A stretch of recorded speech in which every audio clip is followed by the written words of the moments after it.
నేను ఇంకేం వినదలుచుకోవడం లేదు. నేను మీకు ఒక అవకాశం ఇచ్చాను, కానీ ఆ అవకాశాన్ని మీరు పోగొట్టుకున్నారు. ఇవ్వండి. సరే సరే, కానీ ముందు నా పథకం మొత్తం వినండి. ఆ తర్వాత మహారాజు గారికి నిజం చెప్పాలో వద్దో నిర్ణయించుకోండి.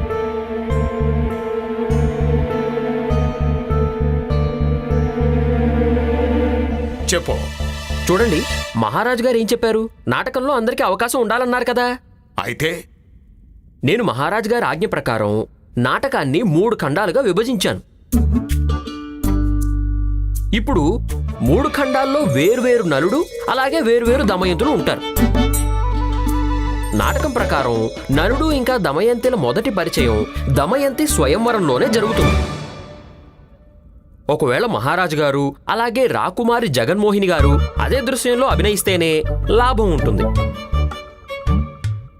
ఎందుకంటే మిగతా కథలో వాళ్ళిద్దరూ ఒకరినొకరు తలుచుకుంటూ తమ తమ రాజ్యాల్లోనే ఉంటారు కదా.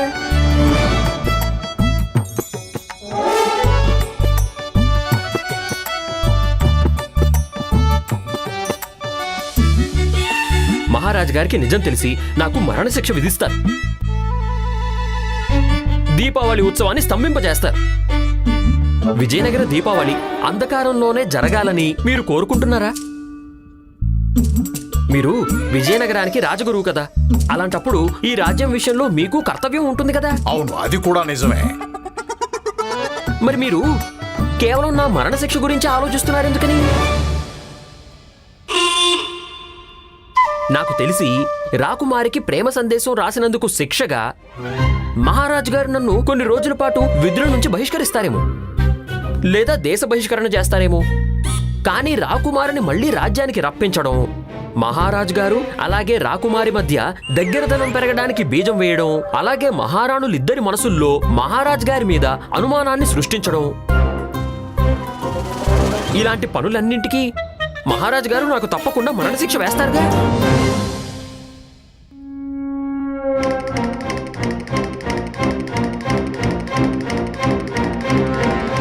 ఆలోచించండి గురుదేవా, ఆలోచించండి. లాభం కలిగే బేరమే ఇది.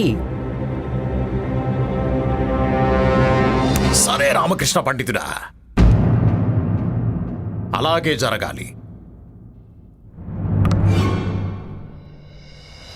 అన్నట్టు గుర్తుపెట్టుకో, ఒకవేళ నువ్వు మళ్ళీ నా మీద ఏదైనా తెలివితేటలు చూపించావో ఈసారి నేను హెచ్చరిక చేయను. నేరుగా వెళ్ళి మహారాజుకు విషయమంతా చెప్పేస్తాను.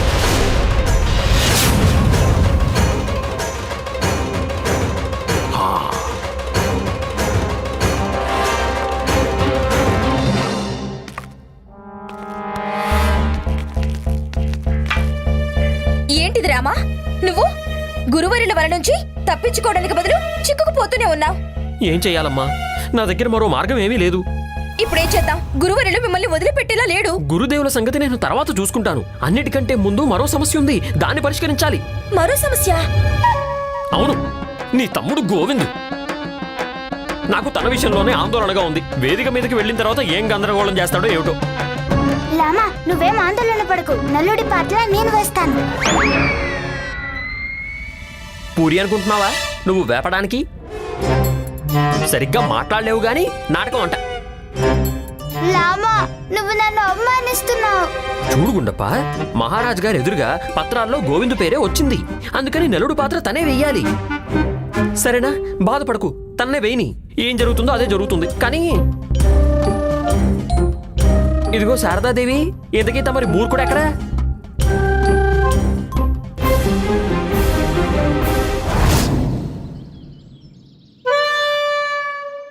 ఏ మామిడికాయ అనంత? అది కావాలి. కానీ అనంత, ఇందాక నువ్వు వేరే మామిడికాయ కావాలన్నావు కదా. గోవింద్, వేరే మామిడికాయ ఎక్కడుంది? చెట్టు మీద ఒక్కటే మామిడికాయ ఉంది కదా, చూడు. క్షమించు అనంత, ముందుగా నేను 2 కళ్ళతో చూశాను కదా, అందుకే నాకు 2 మామిడికాయలు కనిపించాయి. ఇప్పుడు ఒక కన్ను మూసేసి చూస్తాను. ఇప్పుడు ఒకటే మామిడికాయ కనిపిస్తుంది. మరి చూడు, గురి చూసుకొట్టు.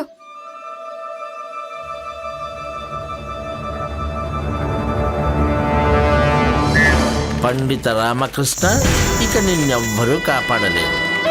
నీ పరిస్థితి ఎలా తయారు చేస్తానంటే విజయనగరం మొత్తం చూస్తూ ఉండాలంతే. ఇక నేను అందరికీ నిన్ను ఉదాహరణగా చూపిస్తాను.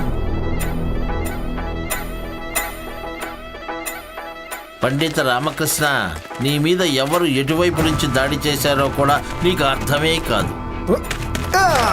అలా దాడి చేస్తాను. విశ్రామం. దాడి చేసింది ఎవరు?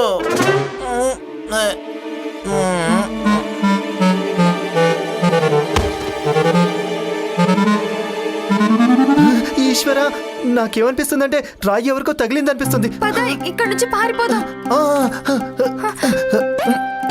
పద.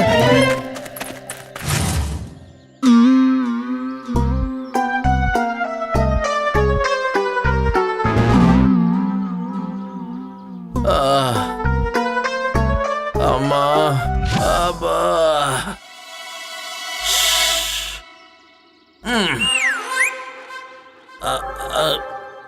ఆదేశించటంలో నా వల్ల ఎలాంటి పొరపాటు జరగలేదు కదా. దోస్తులారా, మూర్ఖులారా, మీ యజమాని మీద చేయెత్తుతారా? ఉద్యోగం నుంచి తీసేస్తాను. నేను ఈ మూర్ఖపు యోధుల మీద ఆధారపడి ఉండకూడదు. వీళ్ళ వల్ల కష్టపడిందంతా మట్టి పాలవుతుందేమో. నేను మరో పథకాన్ని అమల్లో పెట్టి తీరాలి. మరో పథకాన్ని. అన్నింటికంటే నా ప్రత్యేక జలా ప్రయోగం. జలా ఇంకా ఈ యోధులు కలిస్తే ప్రమాదకరమైన ఆయుధం అవుతారు. దాని నుంచి పండిత రామకృష్ణ ఎవ్వరూ కాపాడలేరు.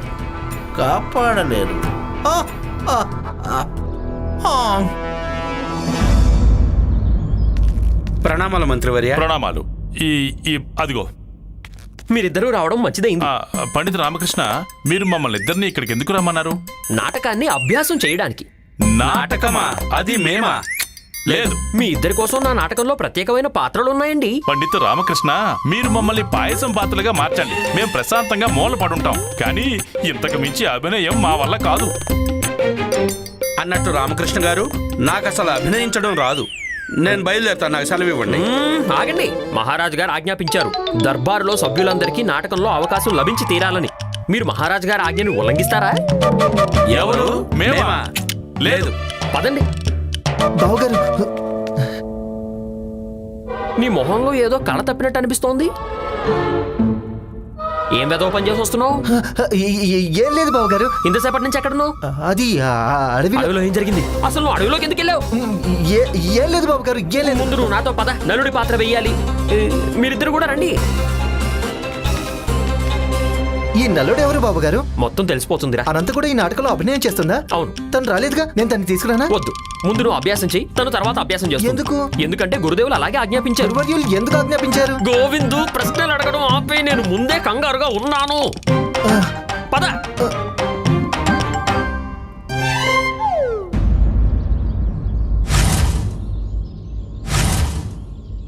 దృష్టి గోచరం.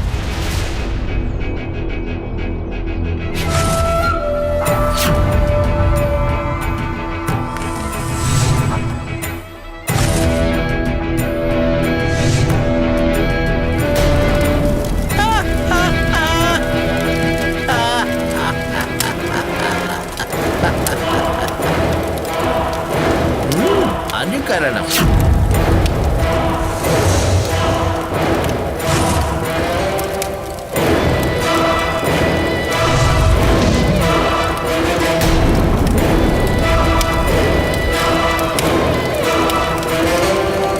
చాలా బాగుందమ్మా, చాలా బాగుంది, చాలా బాగుంది.